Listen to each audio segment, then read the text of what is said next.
The reason war eventually happens is two governments disagree to the point where discourse breaks down. If that country had no army at all, when their delegation came, you'd say, get fucked, and just ignore them completely. It is the bottom line, it is the underpinning of possible violence that makes you try and avoid the violence. True Geordie is one, he's a fat fuck, he needs to get destroyed by me, but he's scared. KSI is just a YouTuber. Jake Paul is a boxer. Would you fight Floyd Mayweather? And I got offered that fight. So you would go and have a fight with them? They're all cowards. All of my enemies are cowards. So I've flown all the way from London to Dubai to challenge Andrew Tate. But before we go into this, make sure you like this video, subscribe to the channel and turn the notification bell on.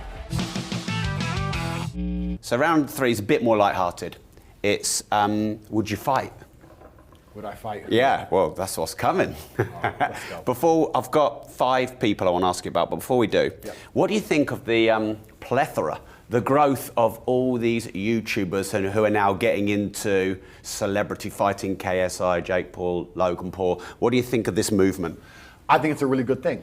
I think it's the old-fashioned way, a straightener, you know? Instead of making stupid YouTube videos at each other all day long, insulting each other back and forth like girls, they're saying, meet me on this day and time and fight. I respect that. That's how I was raised. That was my career. Anyone I had a problem with, I fought, and the better man walked out as a winner. I think it's the best thing that could possibly happen for society. Good. Hope it keeps happening. Hope every time YouTubers disagree, they fight. Good.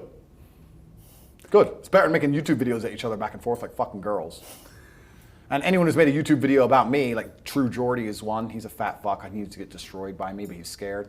There's some guy called Hassan, which is he's a strange guy, he wears dresses. I'm not sure why he decides to dress. He dresses like a girl all the time and he has long hair, he's weird.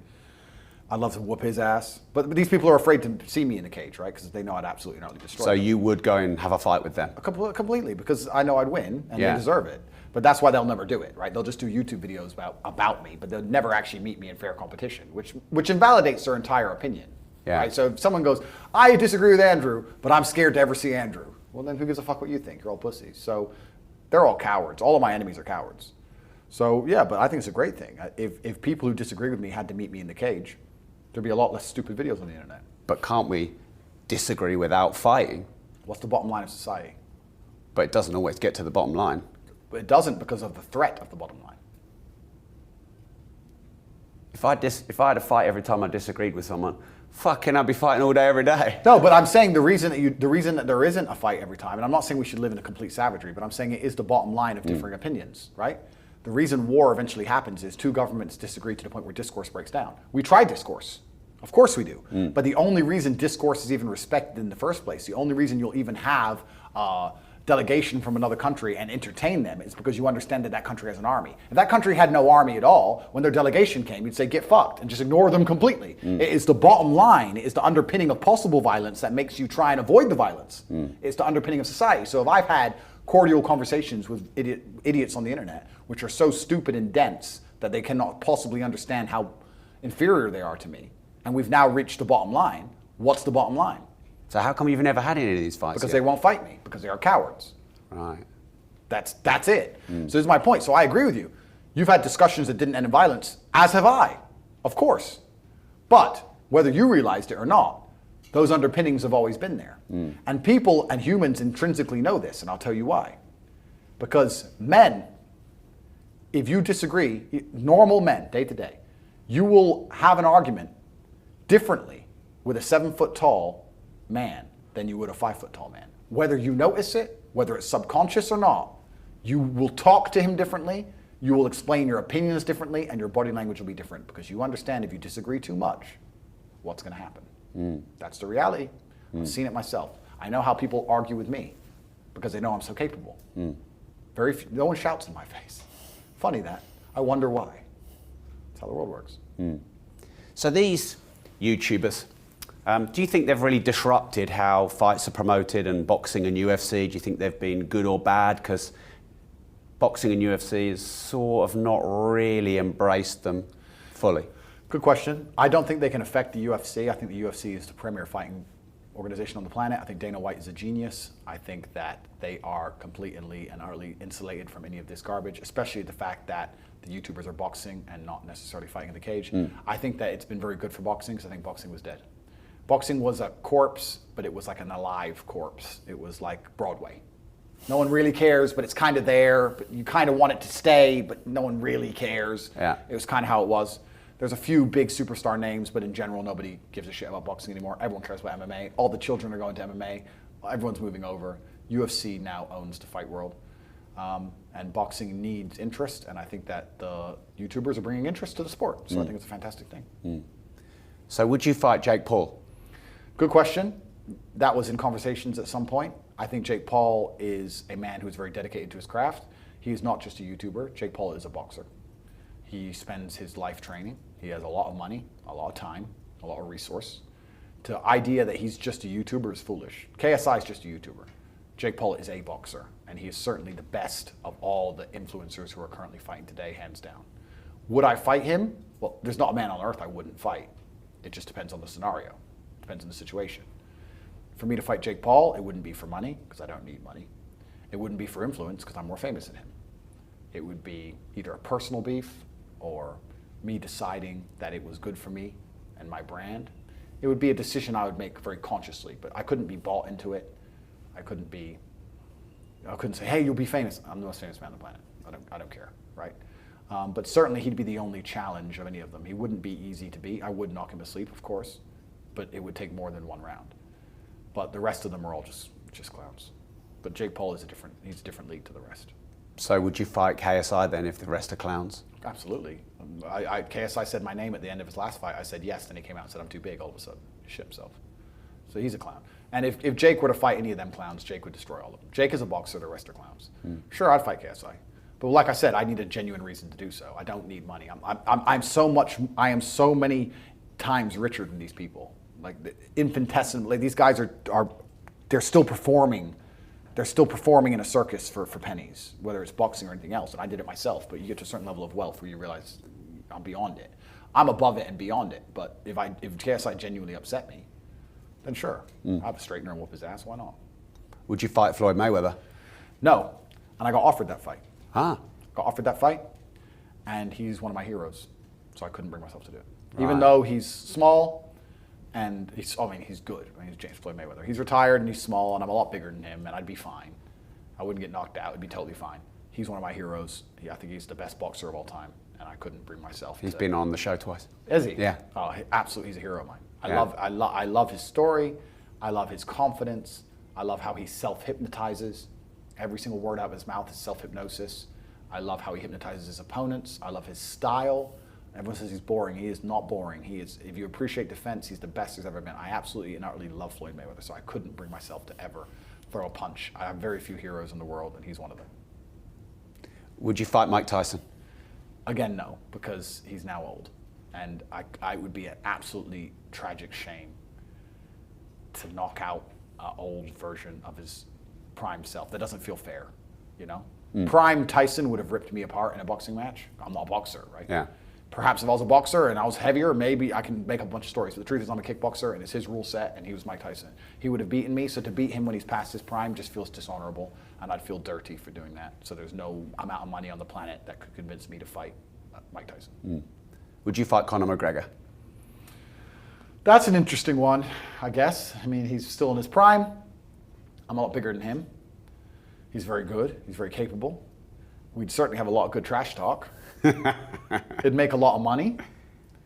But again, I would need a personal problem with him to fight him. The people I want to fight are True Geordie, who, I don't know if you know who that is. Yeah, I do. Yeah, so he is, the story behind me and True Geordie is very simple.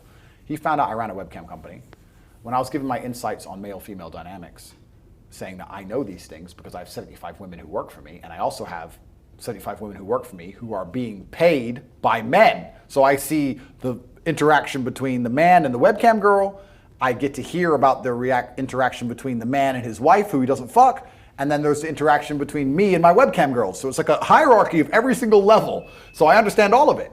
So when I was saying this, he did a takedown video on me saying that I only know whores and every girl who works for me is a slut and that I'm a pimp and all this crazy shit. And I did a reply video saying, listen, some of the girls who work for me are happily married.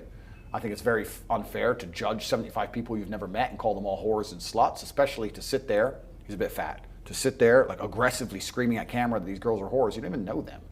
He seemed very angry. And my brother said, he's way too angry at these girls. Why does he hate these webcam girls so bad? Turns out, few months later, some messages leaked between him and a webcam girl. That's where his hatred came from. And the messages are him begging to be dominated. He wanted a dildo up his ass. He wanted her to cheat on him. He wanted to worship her, all these crazy shit. And it's all there with his name on it. So then I did another video saying, oh, so it's obviously clear why you had a problem with the girls who worked for me, because you're begging them to dildo you and they're saying, you know, it costs this much and I guess you want it for free. I don't know. He had a deep hatred for women. And I identified that. He obviously shut up after that a little bit. He went away, he came back. Then he said my name a few times. And I said, listen, my friend, we've had our conversations. You've insulted all the girls who worked for me, who were very nice girls. He made some full-grown women cry. I had to console them and say, listen, don't listen to this guy. He made full-grown women break down and cry. He's a bad person. He turns out to be a sexual deviant who was mocked on the internet for a very long time. And some people may have forgotten, but I certainly haven't. Our conversations are pretty much over. What's the bottom line? So the only way he can restore honor after begging for a dildo up his ass is to meet me in the cage and beat me. Because then he gets to say I beat up Andrew Tate and he can stop being a dildo lover. But if he refuses to do that, then he can stay a dildo lover for the rest of his fucking human years and just hide from me. But if he wants to fight me, I will meet him in the cage any day of the fucking week. Bare knuckle, twice on a Sunday. And then he can go from a dildo lover to a dildo lover with a broken face, because I will fucking annihilate him. And he knows it, which is why he won't do it. Along with my other detractors, along with the other weirdos, because everyone who dislikes me seems to be weird. Really strange. Everyone who's ever made a takedown video of me on a long enough time frame ends up being a sexual deviant, a pedophile. They're all weirdos. Nobody who supports me has ever come out with some weird shit. But everybody who hates me, sooner or later, there's something weird about them, because I think they hate themselves and they see me as someone they wish they were, as their idol, but they can't admit that. So their idolization gets warped into a strange form of hate. And that's what happens. The other one's Hassan. He's some guy who lives in California. He's really strange. He has this obsession with female drivers and how they're so good at driving. It's a weird guy to talk to. All he talks about is how girls drive better than him. It's weird. Wears dresses, drinks loads of Mountain Dew. Really weird guy. Like the girls he was dating, they were telling me he drinks Mountain Dew all the time. He's very unhealthy. Strange dude. And me and him have had our conversations, and he's scared to debate with me. We debated once and he lost, and he's scared to debate with me. So our conversation is basically over.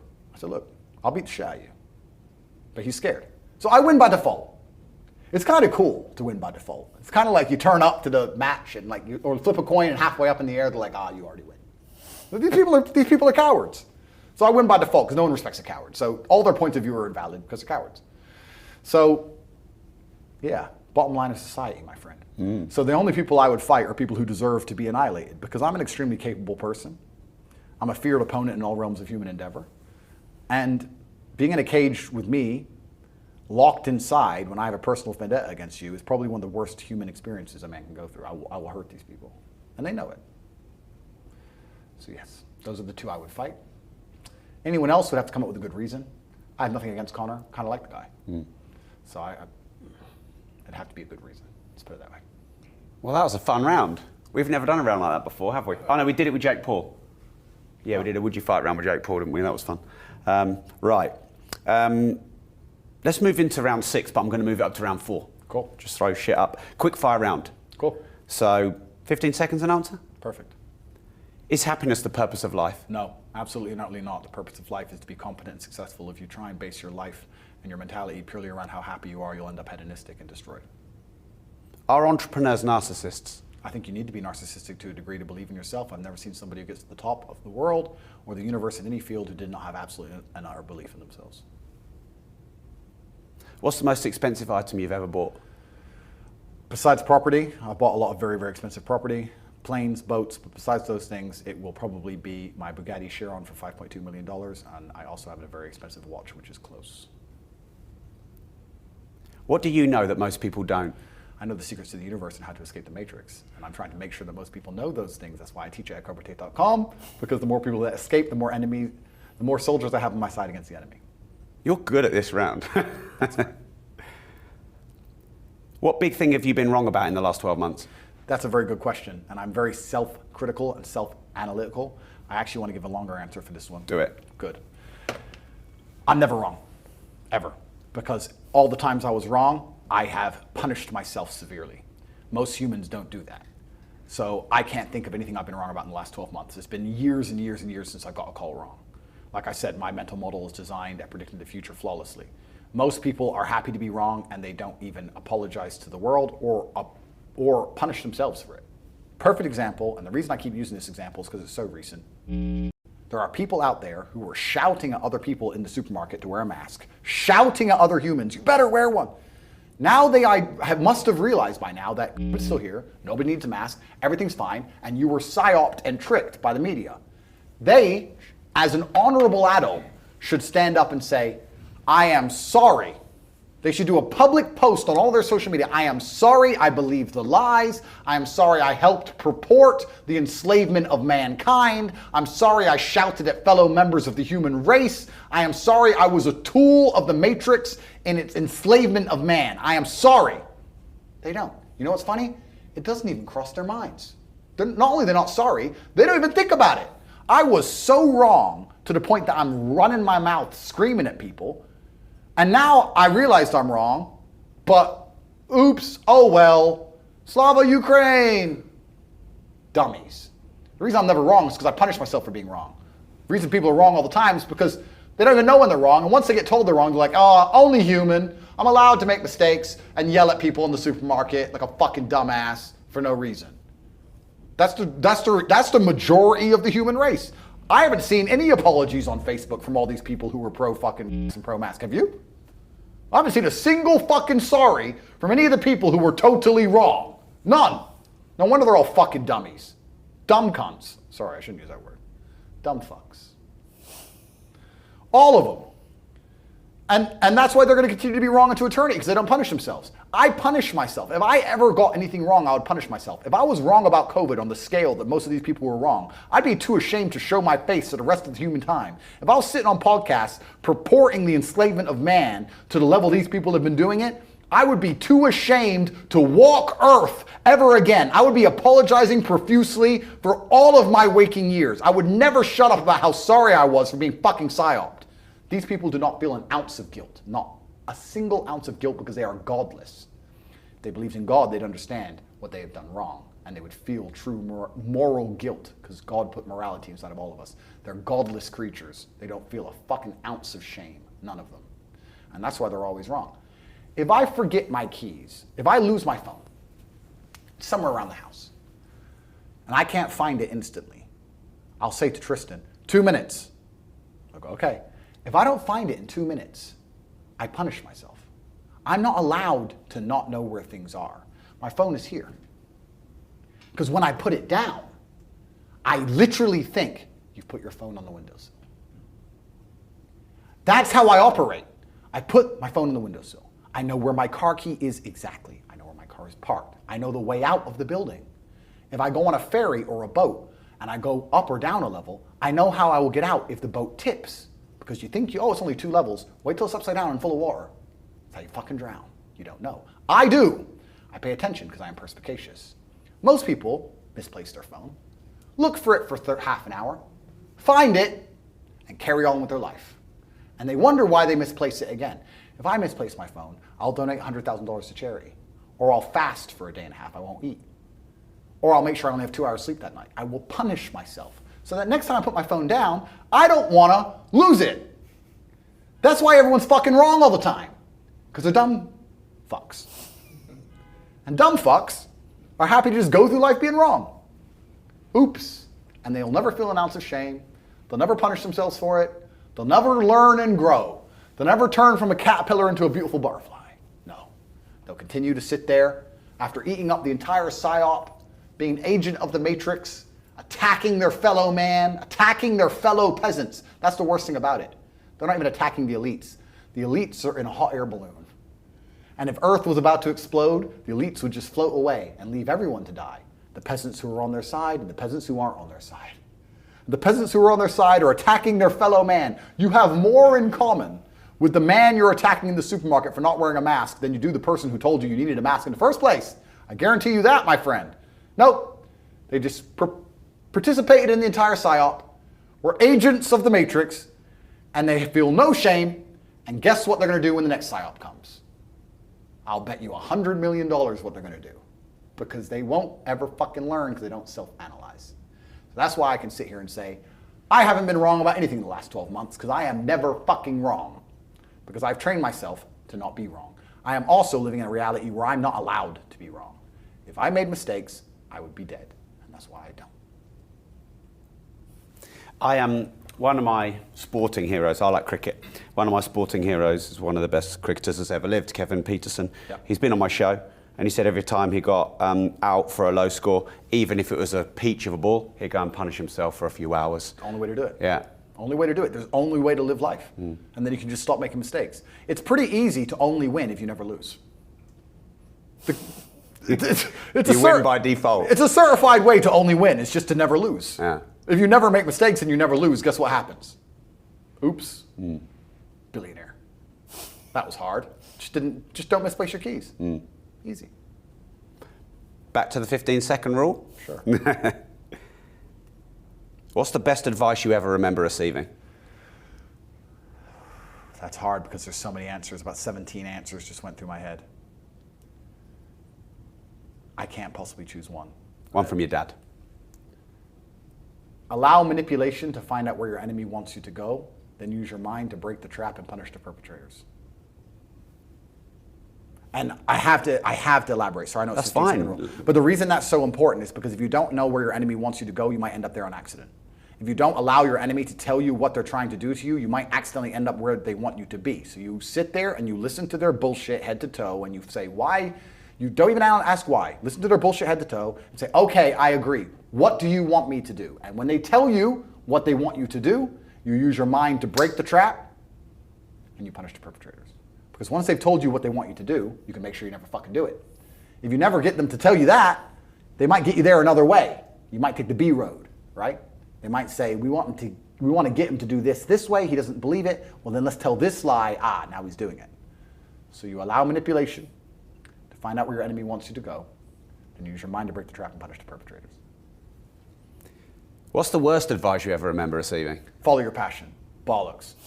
Biggest crock of shit. If you're only going to do things you're passionate about and do things you want to do instead of getting up and struggling doing things you're supposed to do because you have a duty to God and to yourself, you are going to be a loser forever. Would you rather have 5 million new followers or $50 million in the hand? Neither of them mean anything to me. Good question. But I would say 5 million new followers because we now live in an attention economy, and if you manage to use those followers in the right way, you can monetize it far more than 50 million. But it also depends who you are, if you can monetize an audience, if you have anything of value. If you're a dummy, better take the money. Would you rather be the richest man in the world or the best fighter in the world? So best fighter and skint, richest man and a not good fighter. I was going to say pussy, but I don't use that kind of language. Me neither. My daughter's watching. Me neither. I never swear. Good question. I would choose the richest man in the world because physical power is fleeting, unfortunately, and the richest man in the world would allow you to have a longer period of enjoyment. It would just last longer. What's your biggest failure? I've failed to yet free everybody. But you know what? I don't think I want to free everybody because if everybody's free, the world would be pretty chaotic. I don't know what my biggest failure is. I've never really actually thought about that question. I don't think in the paradigm of failure. Every day for me is a winning day. It's just how much I've won. Perhaps I haven't won 100%, perhaps I've won 62%, but every day I win. I don't fail ever, so it's hard for me to even answer that question. To even contemplate the idea of failing for me is very difficult. It just doesn't happen. What's your biggest regret? Again, these are paradigms and ideas I don't exist in. It's like another language to me. I can't think of regret. I don't operate in the realm of regret. I operate in cause and effect, I operate in the harsh realities, binary decisions. I don't operate in regret. I don't operate in failure. I can't imagine myself regretting something. I can't imagine myself failing. I can't. Right. Penultimate round, the what do you think of round. Great. What do you think of the cancellation attempt of Joe Rogan? Yeah, that was ridiculous, but Joe Rogan is obviously too large to cancel. You get to a certain level of status. It's called saint status. Patrick Bet-David said that to me, and it's perfect when you have large organizations that support you, and UFC was behind Joe Rogan. Spotify stayed beside him, but they were thinking about deplatforming him, but he couldn't be deplatformed anyway because he had UFC behind him. When you get to a certain point of money and status, you can't be deplatformed, which is why they came for me before I got there. Once you get to a certain level, you can't be deplatformed. But yeah, they attacked him for telling the truth. In fact, correction, they didn't even attack him for telling the truth. They attacked him for asking a question. And they asked a question to somebody who then told the truth. And they thought that that means he needs to be deleted. And everybody knows, if anyone who's ever read a history book, that the people who do not like the truth being told, or the people who try and censor arguments, are always the bad guys. They are the tyrants. So everybody who came for Joe Rogan is a bad person. They're genuinely a bad person in their hearts. They work for the devil. What do you think of Kanye West buying Parler? Interesting. I think that the more people who escape the matrix or understand the information they obtain from matrix-controlled platforms is controlled, the better. There are a lot of Twitter alternatives now. I'm on Getter, possibly. Personally, I'm on Getter, Gettr. But there's Getter, there's Parler, there's True Social. There's a lot of Twitter alternatives popping up. I think overall it's a good thing for people to understand they must get the truth and more information outside of the matrix-controlled platforms. But I would like the idea of us all to centralize on one. It's starting to get a bit spread out, the Twitter alternatives. The great thing about Rumble, where I am, is they're the only serious YouTube alternative. So if you want video like YouTube without censorship, you go to Rumble. It's the only place to go, which just makes them very powerful. And the more powerful they are, the harder they are to attack. If they're all spread out with lots of different platforms, they're going to get wrecked because the large companies are going to come for them financially, legally. They're going to find ways to destroy them. But you need to get together, strengthen numbers. Yeah. What do you think of Elon Musk buying Twitter? Good question. I'm a massive Elon fan. I was so happy when he was going to buy it. When he said he wasn't, I was genuinely disappointed because it's more important than money. Free speech is more important than money. So when he was saying it's not worth it because of bots, I was like, bro, I don't care about money. There's no way you can care about money. Like, come on, my friend. This is more important than that. This is about the freedom of Earth. But perhaps it was all part of a plan. He's obviously a very intelligent man. I don't want to be arrogant. He must know some things I perhaps don't know. But you wouldn't want to overpay for something, would you? I would for Twitter. Would you? I'd give up every single penny I have for Twitter, even if it wasn't worth it. All of it. Right. 100%, all of Yeah. it. Because then you get to control information. And you get to reopen the world to free speech. That's more important than money. I'd overpay for Twitter all day long. But perhaps he's less ideological than me. But maybe he knows things I don't know. But it looks like he's buying it in the end now, which I think is good for the world. Because we need free speech. Free speech allows different ideas. And I'm not going to sit here and say that, everything I say is all the people on my side are completely right, all the people on the other side are completely right. The truth is usually somewhere in the middle, but if you delete one side of the argument, you never get to the truth. Yeah. That's why it's so important. What do you think of all the lawsuits against Alex Jones of InfoWars and, all the families of the deceased children suing him? Yeah, I understand he may have said some things he shouldn't have said. However, do I think he owes $1 billion for that? Absolutely not. What did I say was stage 3 of 3 stages? Stage 1 is they silence you. I think he's been deleted from everything. Stage 2 is they use the law to try and fuck you. So I think that Alex is on stage 2, unfortunately. Am I saying he's right in what he said? No. I don't know the details of what he said. I don't know the details of the event. However, he does live in a country with First Amendment protection. He should have free speech. And the fact they're charging him $1 billion for saying a few things is kind of crazy. Also, nobody's right all the time, right? He's a conspiracy theorist, but he's right 99% of the time, and then they find the one time he may have been a bit wrong and fucking wreck him. They're not doing that because they care about justice. They're doing it because he's on stage 2 of the 3 stages. Use the legal system to absolutely not only decimate an individual who they do not like. That's what it is. So it's certainly personal, which makes it unfair by definition. If it's a personal attack, then it can't be a fair attack, can it? We're all supposed to be the same under the law. So I think it's unfair. What do you think of the woke left versus Jordan Peterson? The woke left are hateful people. Jordan Peterson is extremely intelligent. The woke left are full of hate. They weaponize virtue to pretend they care about others because they're such hateful, nasty people that they need to hide behind something. They did the same to me.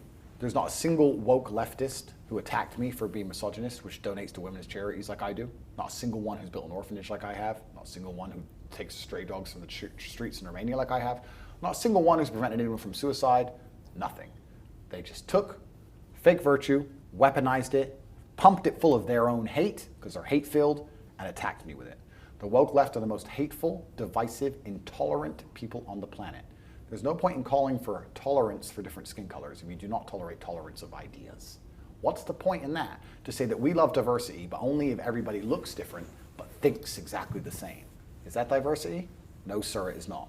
Diversity is not only that we look different, that we think different, that we act slightly differently. That's true diversity. These people are not for diversity or inclusion or tolerance. They are hate-filled, feral psychopaths.